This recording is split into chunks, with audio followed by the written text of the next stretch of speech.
Praise the lord. వాక్య ధ్యానం. మీరు అభ్యంతర పడకుండవలనని ఈ మాటలు మీతో చెప్పుచున్నాను. వారు మిమ్మును సమాజ మందిరంలో నుండి వెలివేతురు.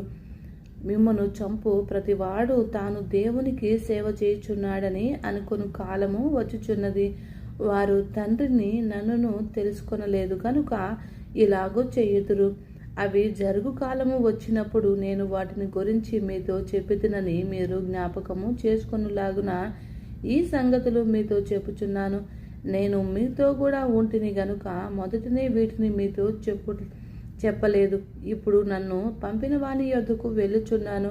నీవు ఎక్కడికి వెళ్ళుచున్నావని మీలో ఎవడునూ నన్ను అడుగుటలేదు. కానీ నేను ఈ సంగతులు మీతో చెప్పినందున మీ హృదయము దుఃఖముతో నిండి ఉన్నది. అయితే నేను మీతో సత్యము చెప్పుచున్నాను. నేను వెళ్ళిపోవటం వలన మీకు ప్రయోజనకరము.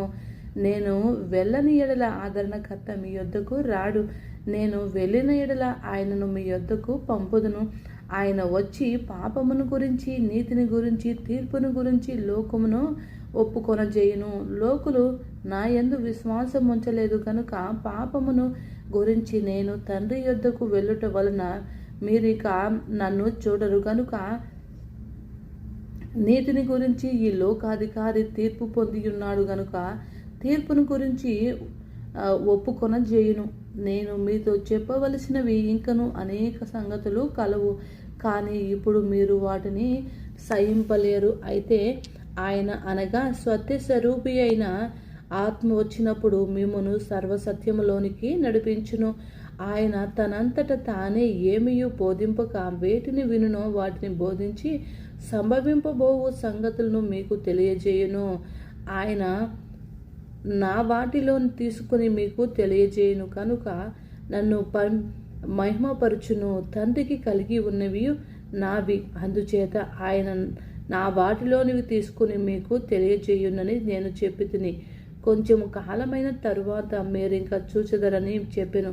కాబట్టి ఆయన శిష్యులలో కొందరు కొంచెము కాలమైన తరువాత నన్ను చూడరు, మరికొంచెము కాలమునకు నన్ను చూసెదరు. నేను తండ్రి యొద్దకు వెళ్ళుచున్నానని ఆయన మనతో చెప్పుచున్న మాట ఏమిటని ఒకరితో ఒకరు చెప్పుకొనిది. కొంచెము కాలమని ఆయన చెప్పుచున్నదేమిటి? ఆయన చెప్పుచున్న సంగతి మనకు తెలియదని చెప్పుకొనిరి. వారు తన్ను అడుగగోరుచున్నావని యేసు ఎరిగి వారితో ఇట్లను, కొంచెము కాలమైన తరువాత మీరు నన్ను చూడరు, మరి కొంచెము కాలమునకు నన్ను చూసుదరని నేను చెప్పిన మాటను గురించి మీతో ఒకరితో ఒకడు ఆలోచించుకొంచున్నారా?